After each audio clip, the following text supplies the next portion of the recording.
प्रिय विद्यार्थियों, नमो नमः। सबसे पहले आप सभी को होली पर्व की हार्दिक शुभकामनाएं। आजकल हम आओ संस्कृत पढ़ना सीखे, इसको लेकर के जान रहे हैं संस्कृत भाषा का, और संस्कृत भाषा की पुस्तक छठी की हम पढ़ेंगे। लेकिन उससे पहले कुछ संस्कृत विषय के जो विशेष भाषा हम पढ़ रहे हैं तो कुछ ना कुछ अंतर तो रहेगा दूसरे से, लेकिन शर्त वही है कि आपको हिंदी बहुत अच्छे से पढ़नी आनी चाहिए। यदि आप हिंदी बहुत अच्छे से पढ़ पा रहे हैं तो संस्कृत पढ़ने में किसी प्रकार की कोई समस्या नहीं होगी, इस बात की पूरी गारंटी है। ओके, चलिए बढ़ते हैं। हाँ, पहले हम कल जो हमने पढ़ाया था उसकी थोड़ी पुनरावृत्ति कर लेते हैं। कल हमने सबसे पहले बताया था आपको विसर्ग, यानी कि जो स्वर के पीछे विसर्ग लगता है और कहीं नहीं लगता, किसके पीछे? स्वर के पीछे। और अंतिम स्वर जो होता है उसी की भांति इसकी ध्वनि होती है। वैसे विसर्ग को बोला जाता है की तरह। जैसे राम के पीछे लगा तो क्या बोलेंगे? राम है। लता के पीछे लगा तो लता। ई मुनि, मुनि के पीछे लगा तो मुनि। अगर दीर्घ के लगा तो नदी। ठीक है, ये हमने कल बताया था। तो ये विसर्ग हुआ। और कल हमने एक अनुस्वार बताया था। यदि शब्द के अंतिम अक्षर के ऊपर ये अनुस्वार लगा हुआ है तो उसका उच्चारण, उसकी ध्वनि मैं की तरह निकलेगी। रामाम, देवाम, कृष्णाम, छात्राम। बीच में भी अनुस्वार हो तो ऐसा लगता है कि जैसे वो न की तरह बोलना है या मैं की तरह, लेकिन जिस वर्ण के ऊपर वो ध्वनि है उससे अगला जो वर्ण है उसका पंचम होता है बीच में, यदि कहीं अनुस्वार लगा हुआ है तो। कल हमने इसका उदाहरण दिया था संबंध। से के ऊपर बिंदी, आगे बै, तो बै का पांचवा अक्षर आधा में सम, और बै के आगे क्या? भै के ऊपर बिंदी है तो वहां आधा है संबंध। कल हमने बताया था, समझाया था। लेकिन अगर समझ में नहीं आया तो एक बार फिर से कल की वीडियो को, यानी कि 2 मार्च की वीडियो को, सोमवार की वीडियो को आप देख सकते हैं। इसके बाद हमने बताया था नंबर 3 हलंत। हलंत का मतलब होता है जिसके नीचे ये हलंत लग जाता है उसके अंदर स्वर नहीं है, उसके अंदर स्वर नहीं है और वो व्यंजन है, आधा अक्षर है। उसके बाद चौथा जो हमने बताया था वो बताया था आपको अवग्रह, जिसका उच्चारण ए के वर्ण की तरह होता है, लेकिन होता ऐसे जैसे कि बोला ही नहीं जा रहा। सोपी, रामोपी, कोपी, मनोभिरामाम। तो ये सब हमने कल की वीडियो में आपको बताया था, समझाया था। आशा करता हूं आपको अच्छे से समझ में आ गया होगा। आज हम उससे आगे बढ़ रहे हैं। लिंग। लिंग का अर्थ होता है चिन्ह। चिन्ह मतलब पहचान, जिसको हिंदी में भी लिंग ही कहते हैं, लेकिन आंग्ल भाषा में, अंग्रेजी में उसको जेंडर कहते हैं। सबसे पहले लिंग की परिभाषा हमें आनी चाहिए। लिंग की परिभाषा: चिन्ह जिस संज्ञा शब्द से किसी पुरुष जाति का, किसी स्त्री जाति का, या फिर ऐसा जो न पुरुष है न स्त्री है, कोई भाव गुण दोष है उसका पता चले, उसे लिंग कहते हैं। लिंग की परिभाषा के बाद है लिंग के प्रकार। लिंग कितने प्रकार के होते हैं? आंग्ल भाषा में और हिंदी भाषा में लिंग 2 प्रकार के होते हैं, जान लीजिए। नंबर 1 पुल्लिंग,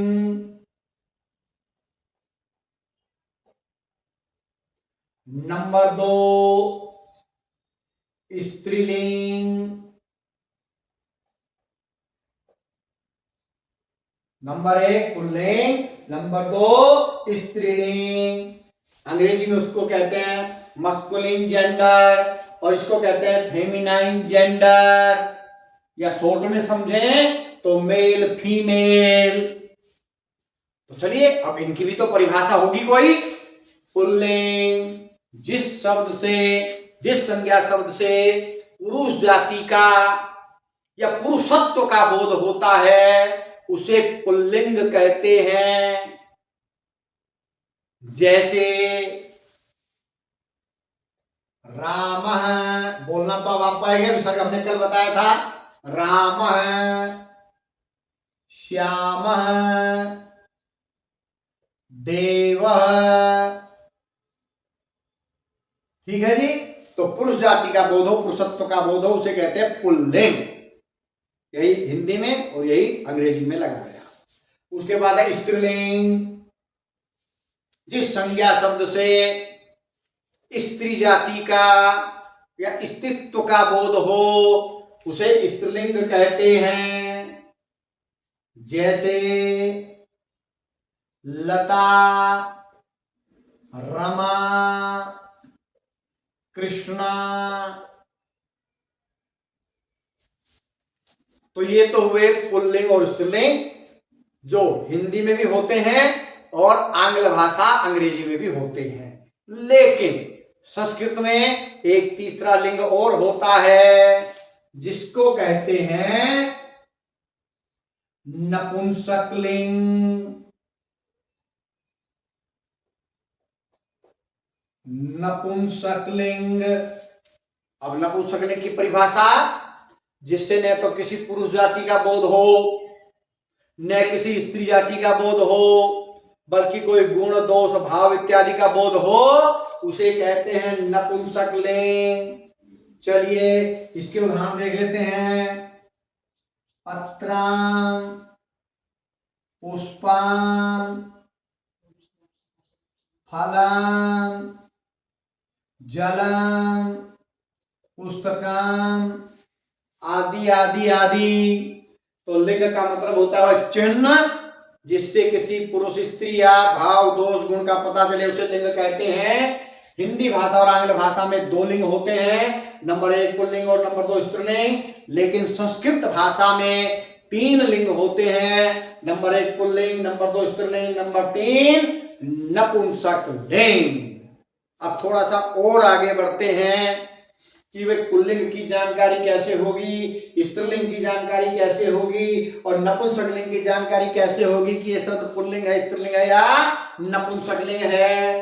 तो नंबर 1, जिसके अंत में ए आए वो लगभग पुल्लिंग होता है। एक आध अपवाद आ जाए तो कोई कह नहीं सकते हैं।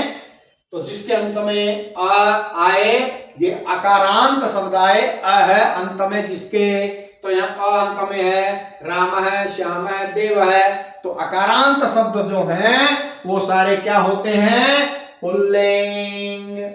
उसके बाद नंबर 2, कुछ ह्रस्व उकारांत शब्द भी पुल्लिंग होते हैं, जैसे गुरु,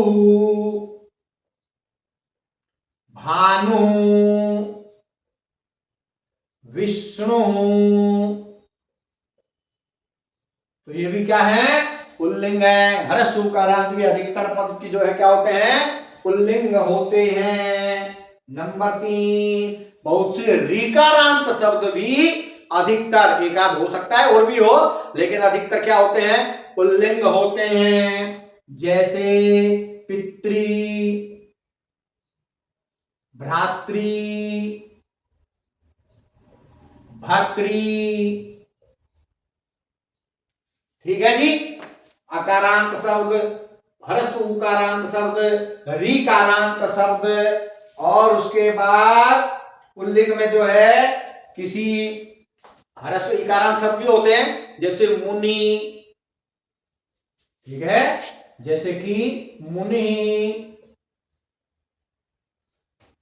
आगे बढ़ते हैं।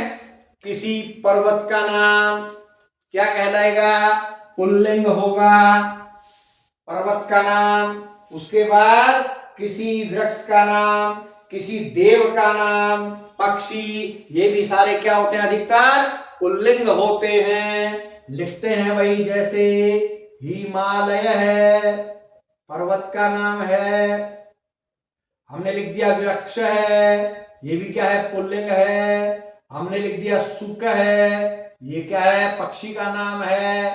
ठीक है, कपोत है। तो ये अधिकतर इस प्रकार से आप पुल्लिंग शब्दों को पहचान सकते हैं। मैंने कुछ नियम बताए, बाकी जो जो आप पढ़ते जाएंगे अपने आप समझते जाएंगे कि कौन सा पुल्लिंग शब्द है। ठीक है जी। तो अकारांत शब्द, ह्रस्व उकारांत शब्द, ऋकारांत शब्द, ह्रस्व इकारांत शब्द, उसके बाद किसी पर्वत का नाम, किसी वृक्ष का नाम, पक्षी का नाम और पशु का नाम, जैसे अश्व है, सिंह है। तो ये मैंने आपको पुल्लिंग की जानकारी के विषय में बताया, पुल्लिंग को कैसे पहचानेंगे। तो चलिए आगे बढ़ते हैं। नंबर 2 स्त्रीलिंग। ठीक है, तो देख तो ये है ही, अधिकतर आकारांत शब्द जो हैं जिनके पीछे आ आता है वो स्त्रीलिंग होती हैं, जैसे लता, रमा, कृष्णा, नर्मदा। ठीक है जी, तो ये तो हुआ क्या, आकारांत शब्द जिसके अंत में आ आता हो वो क्या होगा, स्त्रीलिंग। इसके बाद जिसके अंत में दीर्घ ई आता हो, दीर्घ ई मतलब बड़ी ई आती हो, वो भी अधिकतर क्या होते हैं वही स्त्रीलिंग होते हैं, जिनके अंत में क्या है, बड़ी ई। लक्ष्मी, सरस्वती, मंदोदरी। दीर्घ ई बड़ी ई जिनमें आए वो भी अधिकतर पद क्या होते हैं, स्त्रीलिंग होते हैं। श्रीमती, ये अधिकतर बच्चे गलत लिखते हैं, श्रीमती में बड़ी की मात्रा आती है, बच्चे छोटी की मात्रा लगाते हैं जो गलत है, श्रीमती। तो ये दीर्घ ई बड़ी ई जिसमें आए वो भी स्त्रीलिंग शब्द होते हैं।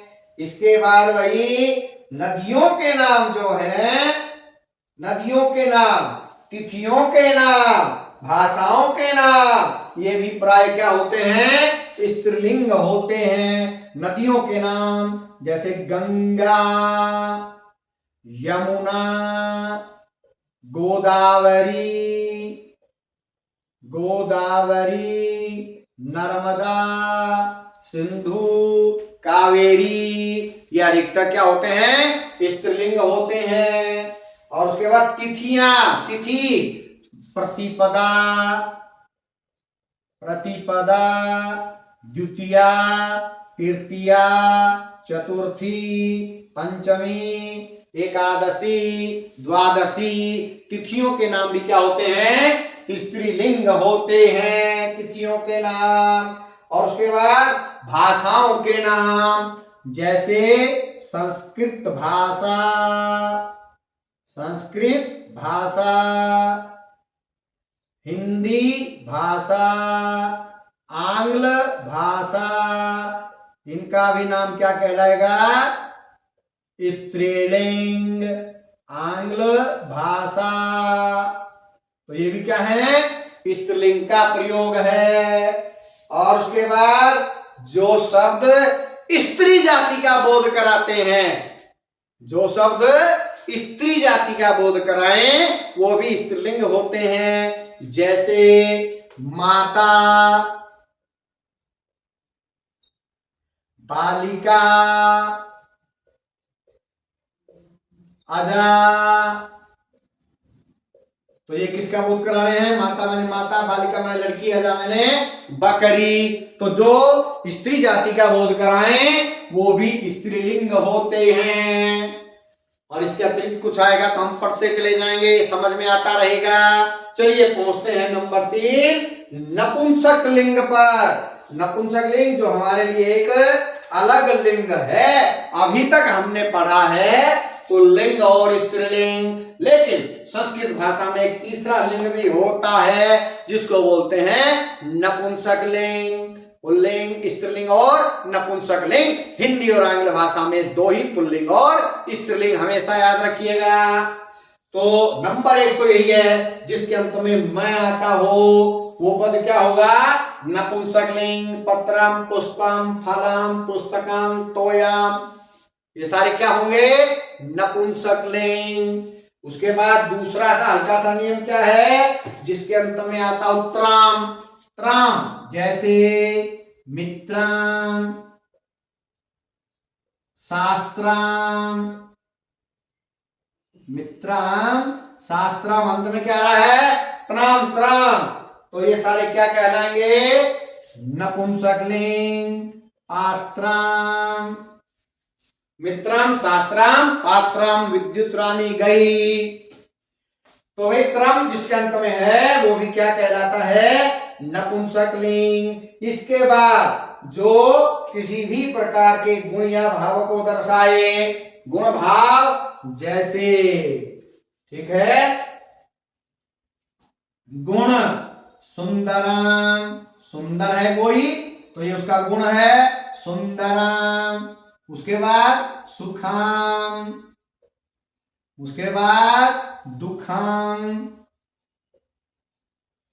और उसके बाद ज्ञानम, अज्ञानम। ये भी सारे कौन से हैं? नपुंसक लिंग। तो आशा करता हूं आज जो है लिंग के विषय में आप अच्छे से समझ गए होंगे। कल को एक अगला विषय लेकर के आगे बढ़ेंगे, तो बने रहिएगा संस्कृत शिक्षा चैनल के साथ। लाइक कीजिए, शेयर कीजिए, हाइप कीजिए, और जो पहली बार देख रहे हैं वो चैनल को सब्सक्राइब भी अवश्य कीजिए, ताकि आने वाली वीडियो का नोटिफिकेशन आपको मिल सके। आप स्वयं वीडियो को देखें और दूसरों को भी दिखाएं, और संस्कृत विषय को पढ़ते चले जाएं, चाहे वो बच्चे हों चाहे बड़े हों। तो आज के लिए इतना ही। जय तू सुर भारती।